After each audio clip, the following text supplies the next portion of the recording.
Hello बच्चों, last class में हमने exercise 11.1 surface area and volume के क्वेश्चन नंबर 1 एंड 2 ये दो क्वेश्चंस को सॉल्व किया था। आज हम आगे बढ़ेंगे इन क्वेश्चन 1 2 से और क्वेश्चन नंबर 3 से स्टार्ट करेंगे। So without any delay let's start solving question number 3 of exercise 11.1।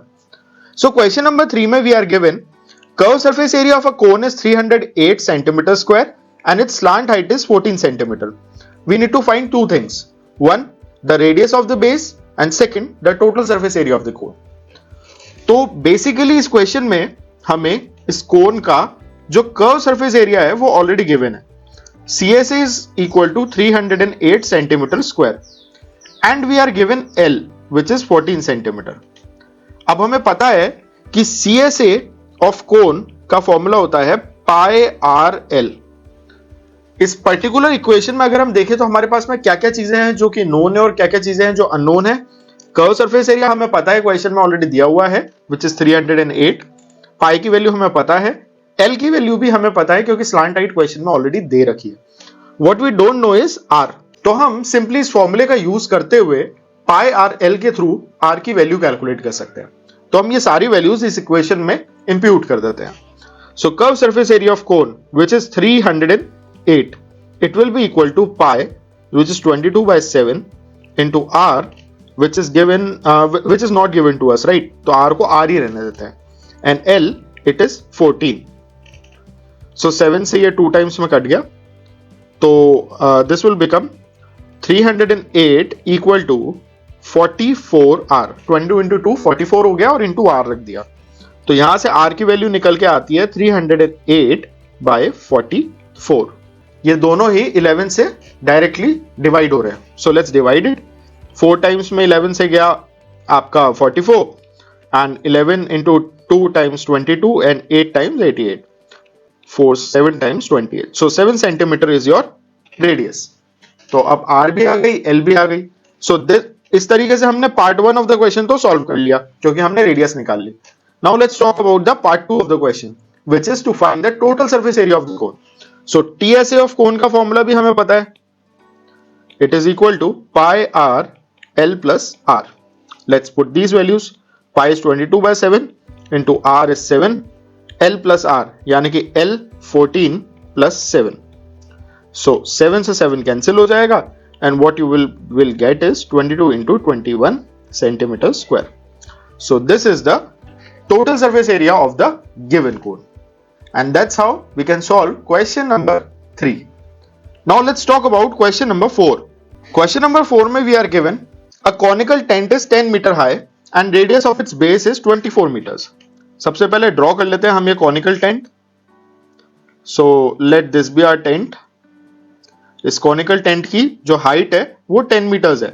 अब क्योंकि हाइट में हमें एक्सप्लिसिटली क्वेश्चन में नहीं बोला गया है कि ये स्लांट हाइट है या नॉर्मल हाइट है, we'll consider that as regular height यानी कि सेंटर हाइट जो है परपेंडिकुलर वाली जो हाइट है that is 10 centimetre.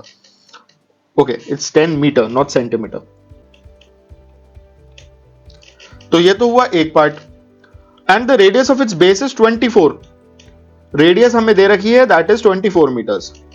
We first need to find out the slant height of the tent और स्लांट हाइट निकालने के लिए we need to just apply the simple Pythagoras theorem which tells us कि किसी भी गिवन राइट एंगल ट्राइंगल में hypotenuse का square equal होता है बेस के स्क्वायर प्लस परपेंडिकुलर के स्क्वायर के। अब हाइपोटेनस क्या है? Hypotenuse is the slant height, base is what? Base is the radius of this cone and height is the normal height of the cone. हमारे पास में हाइपोटेनस की वैल्यू नहीं है, so let this be L which is our slant height is equal to base which is 24 का square and perpendicular which is 10 का square. इसको calculate कर लेंगे तो 24 का स्क्वायर आ गया 576 और 10 का स्क्वायर आ गया 100। So this gives us 676 which is L square. So L will be equal to under the root of 676 which is 26 meters. तो जो slant height है इस टेंट की वो 26 meters है। So this is how you can solve the part 1 of the question. Now let's talk about part 2. Cost of the canvas required to make the tent if cost of 1 meter square canvas is 70. अब देखिए हमें total cost निकालनी है canvas की जिसके through हम ये tent को बना सकते हैं और वो बेसिकली जो कैनवास है वो उसके एरिया पे अप्लाई होगा, राइट? हमें टेंट का एरिया ही निकालना है इन अ वे, क्योंकि अगर हमारे पास में टेंट का एरिया है तो हम ये बहुत इजीली कैलकुलेट कर पाएंगे कि उस टेंट को बनाने के लिए टोटल कैनवास कितना लगेगा। और एरिया कौन सा, टोटल सरफेस एरिया या curve surface area? The correct answer is curve surface area. क्यों? क्योंकि टोटल सरफेस एरिया में नॉर्मल टेंट का बॉटम भी इंक्लूड करते हैं। और जाहिर सी बात है, इतनी बात ये हमें लॉजिकली सोचना है कि कोई भी टेंट में हमें बेस की रिक्वायरमेंट नहीं होती है, बेस उसका प्लेन ही रहता है, right? So that is why we will only find the area of the जो कर्व्ड एरिया होता है, we just need to find that out. So curve surface area of this cone that will be equal to pi are L, where अगर हम यहां पे values put कर दें, pi is 22/7, radius हमें 24 दी हुई है और L is 26।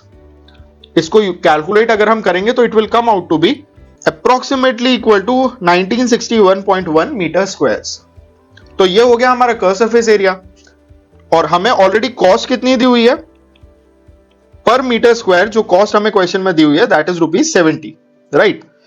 So cost per metre square it is equal to 70। तो अगर 1 मीटर स्क्वायर की कॉस्ट 70 है तो इतने मीटर स्क्वायर की कॉस्ट निकालने के लिए हम सिंपली क्या करेंगे, टोटल कर्व सरफेस एरिया को मल्टीप्लाई कर देंगे कॉस्ट पर मीटर से। So total cost will be equal to cost per metre square multiplied by curve surface area. Cost per metre square is 70 and curve surface area is 1961.1। इन दोनों को हम multiply कर लेंगे and the resulting answer will be the total cost required उस पूरे canvas को खरीदने के लिए जिसको यूज करके हम इस टेंट को बना सकते हैं। So this is how you can solve question number 4 of your NCERT exercise 11.1। अगर इन दोनों क्वेश्चन में से किसी भी क्वेश्चन में आपको कोई भी डाउट होता है, you can post it in the comment section and we'll answer it out. And don't forget to like and share our video and subscribe our channel. Thank you.